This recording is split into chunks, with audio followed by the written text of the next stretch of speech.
I'll be honest, I kind of forgot about React Forget. It's silly to say that, but it kind of disappeared. It was announced all the way back in 2021 as part of ReactConf, and I've only heard about it once or twice since. In fact, the dev that was leading the project originally has since left Meta. This had me pretty scared that React Forget might have truly been forgotten. Thankfully, it hasn't been. And some of the stuff I've seen recently has me really excited. Specifically, this tweet from Sebastian that spotted it on Instagram. Yes, the React team is actually using Forget in production now. This single fact makes me so excited about Forget again. Because I don't have any inside info for once, I'm actually going to do a little more speculation than usual. And we're going to try to dig into how React Forget's being used and what a future looks like where we don't have to memorize everything ourselves. Without further ado, let's see what we've discovered and what exists, because all we have are a few conference talks. Let's dive in. First, I think it's important that we build some context from the original presentation. Once again, this was in December of 2021, over 2 years ago, but it's very important context. I want to make sure we don't forget the original promise of React without Memo. If you want to watch the whole video, I'll make sure it's linked in the description. We're just going to skim through the important bits. Looks reasonable.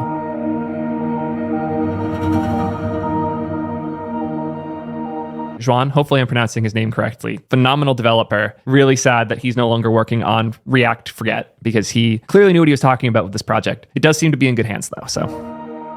Hey, what's up folks? I'm Xuan. I'm a software engineer at Meta. So today, I want to talk about React and memoization. Here, I have yet another to-do list. You know, as JavaScript developers, we just really love to-do lists. Who here loves to-do lists? I want to see some ones in chat. Who here has built a to-do list to demo something? Ones in chat if you built a to-do list to demo something before. This everyone's go-to? Yeah. I feel like for every developer, there's at least 2 to-do list apps. So we enjoy the simplicity of the React code here. Until we will open up the dev tools and we realize whenever we add a to-do or toggle a to-do, all the other to-dos are actually getting re-rendered as well. This is the thing most people complain about with React, in case you're not already familiar. Because React aggressively re-renders things whenever a parent node changes anything, you end up with re-rendering occurring on a lot of things. So in this case, when you add a new to-do, all of the other to-dos are getting re-rendered. And even when you toggle one, they're all getting re-rendered. They're not reappearing on the DOM. It's not recreating the node on the DOM, but the virtual DOM, which binds things between the React world and the real world in your browser, that has to validate at every step, hey, did these things change? And if you want to opt out of that, that's a thing you have to do manually through processes like memoization. I'm going to skip a little bit. Again, I highly recommend watching this whole video if you haven't already. It's incredible. It's a great 12-minute watch. What we see here is a more complex example where you also have a color picker where you can pick a color in the same window. And whenever you drag your mouse around this, it causes everything to re-render. If you don't want that to happen, if you want those elements to stay static, I'll play it a bit. Feels much more snappy. 200 times is and can pick a color to theme the user interface. If we try this code out, it works, but the app feels pretty laggy and slow. See that lag? When we're picking color.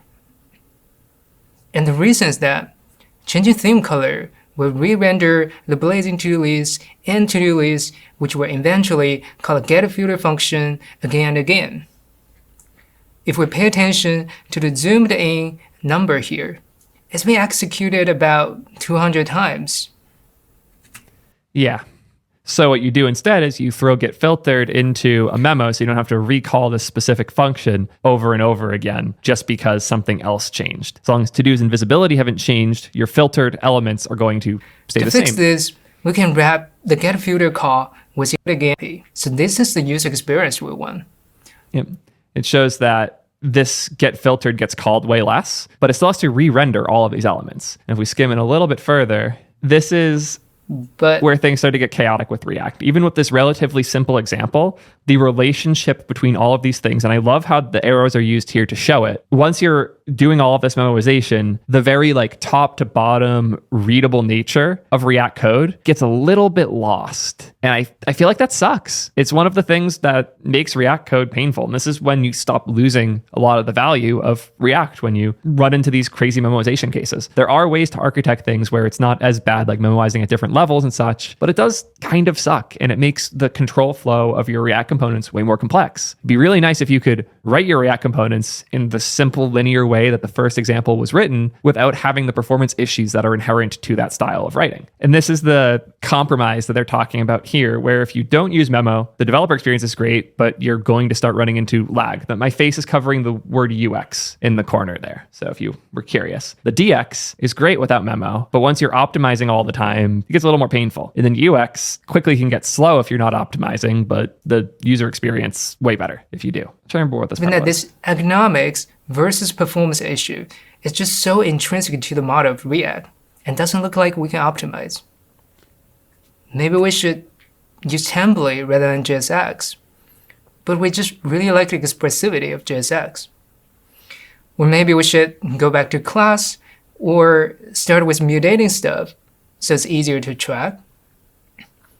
What we think is that something that has been missing here. Today, I want to give you a sneak peek of some research that we've been doing that we think could solve this problem for the future of React. To talk about this, we need to rethink how we do memorization. Like he says, for the future, when he said for the future of React, he meant it. When he said for the future of React here, he meant it because this took over 2 years for us to even start seeing it in the wild, much less have access to it. Back and look at this code again without the memorization hook. Oh, it's so pretty. Why can't code always be this simple? The end of the day, the to-do list is just a function that takes inputs from props and states and generate outputs such as UI and effects. And the need to create an intermediate value such as filtered and handle change to do that. To help with understanding, we can also visualize the dependency graph. This way of visualizing what variables affect what things in the chain of dependencies here is such a good visualization. And ideally, your code should be as simple as this, but once you have complex back and forths, things get a lot more complex. Skipping a little bit, again, watch the whole video if you want to better understand the depth of this stuff. The core point here that I want to focus in on is the use of these magic variables that get updated using this memo cache. The goal here is to automatically, via a compiler, wrap any code that could take time to execute and only execute it when its dependencies update. It's kind of like signals such as what we see in Solid and recently in Angular, but it's happening at a compiler level. So the code you write is still very simple and procedural, but the output is really performant and well optimized. And the magic piece here is this memo cache where every value where it's defined gets a key in your cache and falls back on that when none of the dependent values have changed. This can get even more complex once you have sub-elements and children that do or don't need to be re-rendered. And this lets you avoid memoizing components entirely by breaking out those children and referencing them from the memo cache if things haven't changed, and also updating the cache if they have. This lets you skip a lot of steps and just return an existing result instead of having to recreate that result every time something changes. This is really exciting stuff, but where has it gone since? Why haven't we heard about this for 2 years? Well, we just recently have. This is from React Advanced London. Awesome that our good friend Jack Harrington was the one who streamed this, which is dope. All right, so I'm Joe. I'm an engineer on the React team at Meta. And in this talk, we'd like to share our vision for client-side React development. Specifically, I'm talking about React Forget. Forget is a compiler that we've built at Meta that automatically memoizes your components and hooks. So if you're hoping for us to be open sourcing Forget today, I am sorry to disappoint you, but we've made a lot of progress and we're excited to share more about that with you today. So I'm going to be talking about what our vision is, what Forget is, and how it fits into that vision. And then Mofe is going to come up and talk about our progress shipping Forget at Meta. So to understand our vision for React, it helps to look at some code. Here I'm showing a simplified version of an internal component from Meta. This component takes a heading, a list of videos, and a filter, and then it renders the heading and list of videos that match that filter. You can imagine the real component is more complicated. The filters actually state, etc. But it's kind of a simplified version. So personally, I think there's a lot to like about this code. It's a small, clear, concise component. It uses plain JavaScript values, arrays. We use standard JavaScript syntax, if-else for conditionals, a for loop for iteration. No if else. We're a fan of that. It's just an if with an early return. If else isn't great. Just standard if statements. A+. Right? We don't need to learn something new. This is just the JavaScript that we already know. Use the platform. So in a lot of ways, this is React at its best. UI as a simple function of data. There's really only one potential problem with this code. If we were to ship this as is, we might see that parts of our app re-render unnecessarily, and that can affect performance, slowing things down. So let's see an example of how that can happen. Imagine that our component re-renders, but only the heading has actually changed. When the component re-renders, it passes that new heading down to the heading component, which updates as we'd expect. My cat is screaming so much that I'm like getting a headache from it. So I know you guys can't hear him, but it is stressing me out. I will be back in less than 2 minutes. I am so sorry. I will let the video keep playing so you have something to watch while I am gone. But that's not all that happens by default. When our component re-renders, the entire component reruns. This entire function reruns. That means we create a new filtered videos list, and then we pass that to video list, which then also re-renders all the way down the tree. And this will happen all the way down the tree, even though nothing meaningfully changed about the videos. To address this, we can use two React APIs, useMemo and React.memo. So here, I've applied useMemo to the logic for filtering the videos. The array at the bottom here tells React to only recompute filtered videos if the videos or filter values have actually changed.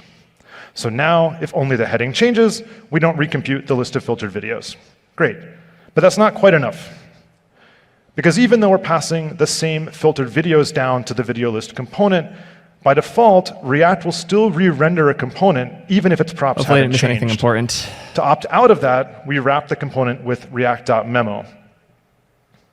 So now we get the expected performance. With these two changes, now when heading changes, we won't have to update the video list component. Great. And if you judiciously apply React useMemo, use callback, which is for kind of the callback version of useMemo, and then React.memo, if you use them consistently throughout your code base, you can achieve really good performance with React. And a lot of other presenters have talked about that earlier. We found that generally when applications do have a performance problem, it's because of this kind of missing memoization, and it can be fixed by just adding this back. But this memoization has made our original code a lot less concise and clear. I probably should have called this out a few places by now, but I want to really emphasize this point. There are not many projects the size of React that will just come out and say something this bold, where they have a solution to the problem, but it's not a good enough developer experience, so they're going to put years of work into working around it. This is a bold statement, and I wish we saw more of this from developers. I think Svelte, for example, does a really good job of this too. Rich Harris has come out and said outright that the way they did state in Svelte was not good enough for large applications in complex state management. And as such, they rethought state from scratch as a more hybrid signals-based approach in order to make scalable state management in Svelte possible. And I love when big projects are down to be this type of honest and say, yeah, our solution just wasn't good enough yet. We're no longer simply describing what the UI should be showing. We're having to tell React how to process our code. That's kind of losing some of the original idea of React, right, declarative rendering, but now we're having to go into the how. And then our code reviews become about whether we've memoized correctly, whether we memoized too little, too much. We get blog posts arguing that you should memorize everything, blog posts saying that you shouldn't memorize at all, you don't need memoization. And the thing is that both of them are kind of right, because it all depends on the context. This code, the original code here, might be fine in a lot of apps, but for other apps, they might run into a performance problem. But really, with this memoization, our code gets cluttered up with extra logic. We're not just focusing on the core product experience, we're focused on, again, how to achieve it. It makes our code harder to read and harder to change. So in a sense, useMemo is a compromise. We sacrifice some of the clean, concise, original logic in exchange for better performance. But why do we need to make this compromise at all? Well, let's go back to the code. The reason we started down this whole path was that we needed to use useMemo to tell React that the video list doesn't depend upon heading. but we're all developers. We know JavaScript, right? We've already told React that video list doesn't depend upon the heading. In fact, we've used a very well-specified format of instructions that computers already understand to tell React that information. It's called JavaScript. You already know it. I love that. I was wondering what he was going to say there, because there's a lot of things that specify this. But because video list isn't a child of heading, video list is not dependent on heading. Like, it's obvious to us, but the compiler doesn't know that. And as such, when one changes, it has to re-render both. And that's like a pretty obvious design flaw that has allowed us to write React as efficiently as we have and made it such a simple paradigm. But it also causes these types of problems that React Forget's hoping to solve. So why do we have to tell React again? Why do we have to also add in our use memo to tell React, oh, this doesn't depend upon these values? What if React could figure that out automatically? And better yet, what if React could figure this out at build time when you compile your app and you didn't need to pay a runtime cost? This is a recurring theme I've noticed with recent React and meta JavaScript tools. Both StyleX and React Forget have leaned heavily into this idea of build steps to prevent user experience regressions. Even server components and server actions, some amount, are using build steps to create better user experiences. Really cool stuff. And I like the idea of using compilers and build steps to make better outputs. For a while, React avoided this because React is just JavaScript. And while I do think it's important in the sense that the code you're writing is just JavaScript, this also comes at a cost. That cost is that these more complex behaviors and finding solutions to these performance issues is difficult. And they're trying to find a balance here where it is still JavaScript. And more importantly, you can still import any existing JavaScript code or JavaScript library and it behaves as expected, but React can compile a better path out of it. It's a really interesting idea. Rather than do some fancy dynamic tracking of values at runtime, we could just figure this out ahead of time and avoid the runtime overhead. So that's the goal of React Forget. That's the code name for this compiler that we built at Meta to automatically memoize React hooks and components. This lets developers write code without needing to manually memoize while achieving the same performance as a well-memoized app, and in some cases, even faster. So to make that really concrete, React Forget lets you write the original code I started with no memoization, while getting performance at least as good as the manually memoized version here. Moving this so you can see again, the manually memoized version is exporting the default React.memo wrapper of video list. So Forget really helps in two ways. It simplifies the developer experience because developers don't need to think about memoization. And it helps ensure that we're achieving optimal performance by default. So let's take a look. Let's see. Will the swiping actually work? All right. Hey, there it demo, is. nice. Okay. Oh wait, hang on. I forgot. I got to grab the code. Let's grab that code. Where was it? It's here somewhere. All right, I'm gonna exit out. Let me grab the code. Got to make sure we get the right code. It's actually grabbing the code from the slide. That's great. Over here. So what I'm showing you here is our internal compiler playground. I got some example code in there. I'll swap that out. For anyone who's really curious about Forget, you might want to look at that code, but we'll look at this code. Nope, I messed up. I might want to go back and dig into that in a bit. Live demos, gotta love it. All right, there we go. So this is our internal compiler playground. This is meant for us to use when we're developing the compiler. You don't need to understand, this is a tool for us, not for the typical React developer. I'm just showing it here just as a way to demonstrate the compiler. So again, I pasted in the original code we started with, right? And so this this is the input, and then this JS panel over here is showing the output from the compiler. So let me zoom in a little bit to make sure y'all can read that.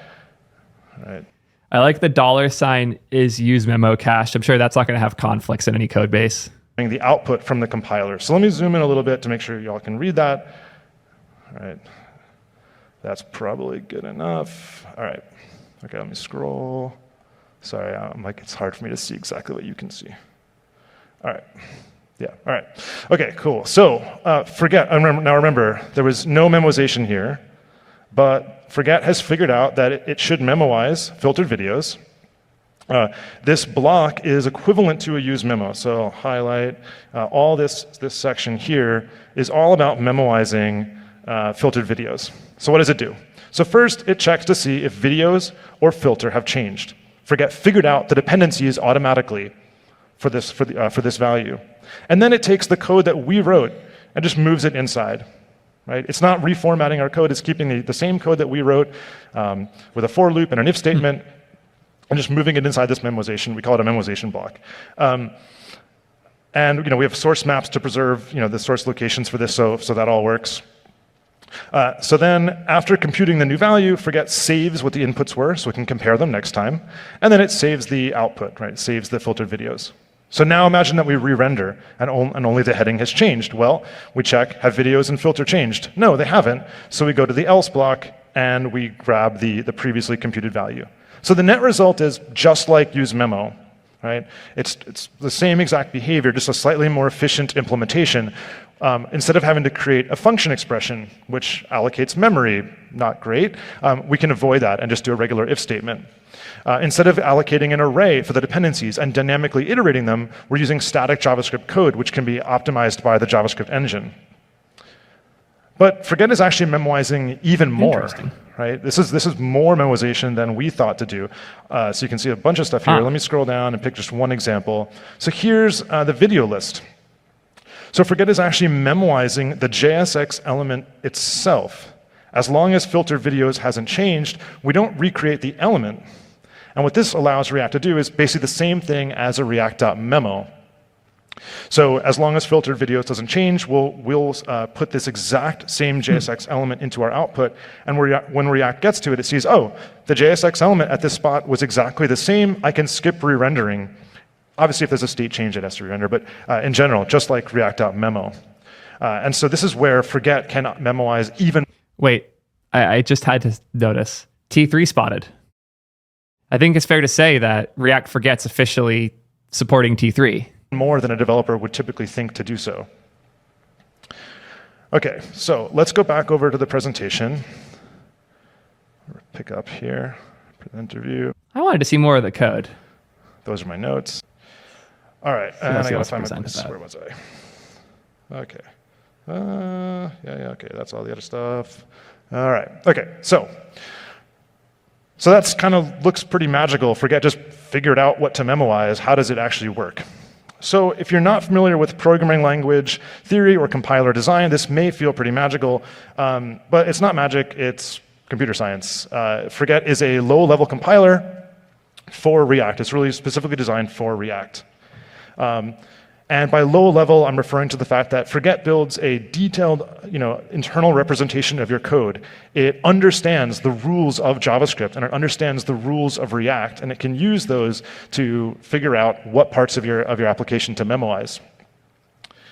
And these optimizations are things that are typically done by traditional compilers for languages like C++ or Rust, in addition to some novel analysis that we came up with.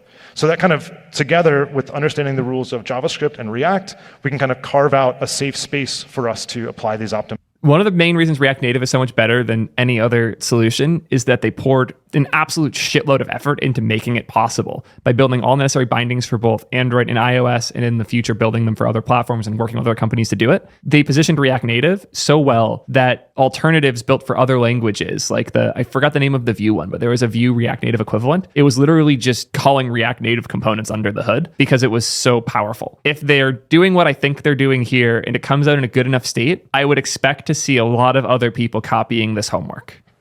So by earlier this year, we'd established a solid foundation for the compiler. Okay, so this was in 2023. So by the beginning of 2023, they had a solid idea of what the compiler would do. But it took over a year for them to get to that point from the first presentation about it. That's actually a really interesting detail to have just snagged. And we began a series of production experiments. We used Forget on increasingly complex and high-traffic surfaces. To tell you more about that part of the story, I'll hand things over to Mo-Fei Zhang. That's right.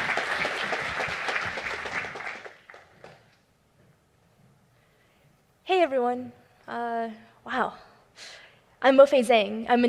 I will say, the little bit of inside info I have on React Forget, everything I've heard is that Mo-Fei is incredible and an absolute legend. This is my first time hearing anything from her, so I'm actually really excited.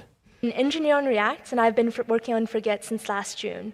It is so exciting to be here and finally be able to talk about this project. This year, we took the Forget compiler from an ambitious proof of concept to something that is now running on 2 major Meta products. That's right. One of which is Instagram, by the way. You can now find this project out in the wild. I mean, some folks in the audience may have already used Forget compiled apps. Our work is not quite done, but I'm so proud of how far we've come, and I'd really like to share with you our journey so far.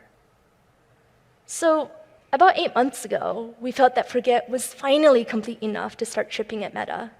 We had painstakingly walked over every edge case we could find in JavaScript, and you know there's a lot of them. Our GitHub repo held over 500 tests, and each test checked that we were correctly analyzing and memoizing every permutation of valid React functions we could think of. We had really crafted this compiler with care, iterating on its design with a lot of code samples from complex Meta products. And we were finally ready for our next step, understanding how this compiler performs on real apps written by real engineers and on real devices. Does Forget actually do what it set out to do? Make any React app it touches better? Introducing our first collaborator, Quest Store, the app store for Quest VR devices. Quest Store has a large code base written in React Native. Our primary goal was to free its developers from needing to worry about menu memorization. I don't know if it was public info that the Quest Store was in React Native until this. I'm actually not sure. So that's a detail I've known for a little bit and thought I couldn't talk about, but that's really cool that that's now out there. There's a lot of stuff in the Quest ecosystem and in VR from the Meta side that was written with React Native, and they've used it as a test bed for a ton of really cool shit. And I had no idea they were using Forget in that, and that is dope. That is so cool to hear. Shout out to all the people working on that. There's some really cool people doing cool stuff there. While we were hopeful, we thought our chances of actually improving performance were low. Quest Store engineers had already spent a lot of time profiling and hand optimizing this app with use memo and use callback. Needless to say, we also had to move with a lot of caution when integrating Forget here. During rollout, every single test would run twice, once using Forget compiled code, once without Forget in the pipeline at all. So in essence, the Quest Store in VR, yes, the Quest Store is a VR app you use like in virtual reality. But this is actually a really cool point that I hadn't actually thought about this before in terms of the dog fooding of React Forget. Meta's inherently going to have some of the best React developers in the world. That's just obvious that they're the creators of React and they have the core React team there to ask any questions. If anyone's going to be writing React in a performant way, it is Meta. So seeing if their compiler cannot just beat out an average React dev or a below average one like myself, rather seeing if it can beat out these really talented devs working at Meta, that's really cool. And I'm excited to see how this performs compared to their self-hand optimized code. We also partnered with QA testers and even data scientists to check that we weren't changing product behavior. This is the product details page on Quest Store. It shows all the details of our product on the store. This page is pretty complex. As you can see, there's 5 or 6 sections that you can scroll or click through. Each section, like gallery or about, has its own complex UI logic. Forget has now been entirely rolled out on this page, meaning that every React component and hook is compiled by the Forget compiler. After enabling compilation, we thought that page interactions felt a bit more responsive. I was skeptical about this. I mean, that sounds almost too good to be true. So to understand if Forget actually helped, we used the React profiler to record the re-rendering work following a click on the left nav bar, like clicking from gallery to reviews. So this is the work done by one React render following the click before we turned on Forget. For anyone not already familiar with the React profiler, this entire diagram shows a React component tree with each individual box representing a React component. Green boxes show components that were invoked during this re-render. Gray boxes represent components that were not called. As you can see, many boxes are green here, which means that this particular re-render required a lot of work. But if you remember, from earlier, a lot of engineers had already tried to optimize this app. So the gray boxes in those subtrees that you see is what the work that they were able to save React. Now, let's take a look at the forget compiled version to see if anything changes. As a hint, keep your eyes on the components outlined in red. Okay, ready? Damn. That's a lot less work you have to do. So over half of those re-rendered components kind of disappeared. This means that re-rendering now requires much less work when using compiler-optimized React. Awesome, but what was the difference? We compared existing memoization in the code base with forget's output, and it turns out compilers can do memoization pretty well, often even better than hand-optimized code. So let's take a look at some simplified code from this page to see how. So actually, I'm going to full-size that screen. I think it's flashing, and I'm going to click through a lot of slides. Hopefully that's better. So this is some logic from an extremely stripped-down version of the media preview component on this page. It looks like a lot of code still, so let's walk through it together. Media preview receives a media object, which it renders. If the media object represents a video, we return a video card. We also have a use callback. Don't need to go too deep in They can specific just examples. Forget it. By the way, our compiler Let's see what that was, don't though. need to worry about making mistakes like forgetting a use callback. They can just forget it. By the way, our compiler then if benefited. We saw major improvements in interaction responsiveness for Okay, this is what I'm Glassdoor curious in about. production. Let's hear these numbers. Interestingly, we also measured loading metrics like visual completion to be faster. It turns out that the initial load of this page requires multiple re-renders to initialize things like video state. By memoizing according to its fine-grained understanding of reactivity, forget reduced the amount of work done during re-render. With forget, re-renders completed faster. So that means we got our answer, right? Forget is done and will automatically make our React apps better all the time? Not quite. Forget's success here helped us gain a lot of confidence in its memoization strategy. But we know that fast renders are just one piece of what makes a performant UI. Fine-grained memoization is great for interactivity, but if our compiler memoizes too much, it may adversely affect other app metrics. We had a lot of ideas for how we could improve the compiled output. But first, we needed more data. Instagram.com is a React app built for the web and presents a different set of challenges from Quest Store. Didn't On know that web, this was actually publicly confirmed already. Cool. Memoized code translates directly to an increase in bundle size, which may in turn increase startup time. We also wanted to know if caching values created during render negatively affects memory-constrained devices, like older Android models. And of course, we hoped that forget could make developers' lives easier.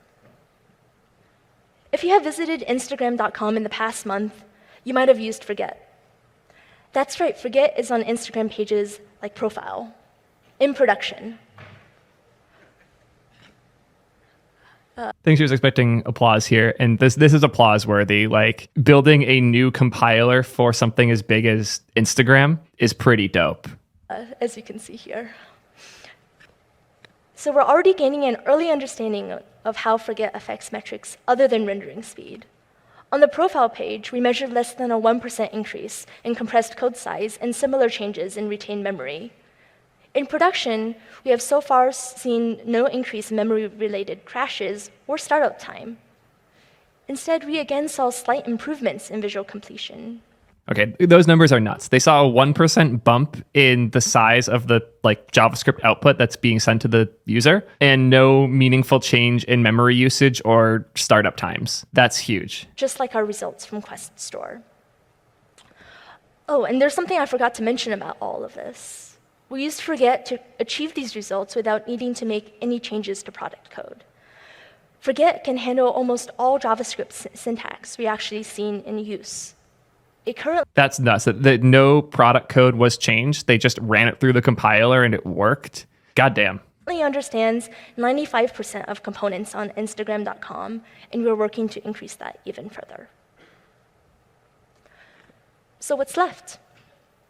The performance wins we have seen from Forget have exceeded our initial expectations. However, on the React team, we have a really high bar for releasing products. Forget is not an exception here. Our milestones are to first build a minimal proof of concept, then a version that has almost all the necessary features, carefully roll out to a small number of products, getting feedback and iterating on our design. We're at this stage now, by the way. We're working to understand Forget's impact on a pretty diverse set of real-world apps. And we're really confident about major design decisions, but might need to make further adjustments and optimizations depending on data. Our next step is to scale up until Forget is used everywhere at Meta, refining on small details. Finally, when we have stress tested and iterated enough, we release. While we still have some work ahead of us, we strongly believe that Forget will help React achieve its vision, an ergonomic developer experience paired with great performance. Thank you. That was huge. I'm hyped. Also, the transparency here, like, it's nice that they're coming out and saying this directly. Like, we are going to do these steps, we're going to make it work internally, and then we will release it. Good to hear this officially. Let's dig in. I love that nice low res. Interesting. This is just testing with a hook. Okay. Use foo, const x is an array, x push, y is x, y push. Oh, that's a fun edge case. So it's the same array instance. You define x as let, and inputs in not changed, use cached value. Yeah, nothing too surprising there. I was hoping for some more interesting how it behaves stuff there. Yeah, that was an awesome talk. Huge shout out to the team, both Joe and Mofe. You're killing it. I'm really happy with the progress on React Forget. I know this has been quite the journey to get it to this point, and I know a lot of y'all are skeptical if it'll ever happen. But if they're running it on Instagram's production code, it's closer than we think. And while it has been 2 years, I do think we're close. And 2024 might be the last year we have to write memos ourselves in React. This is a very, very exciting change. And what do you guys think about React Forget? This is a bit of a chaotic video, but there's some really cool stuff in it, and I couldn't be more hyped. I'll pin a video in the corner all about performant React code and why you shouldn't use memo if you don't need to, and whatever's below what YouTube seems to think you're gonna like. Appreciate y'all as always. I'll see you in the next one. Peace, nerds.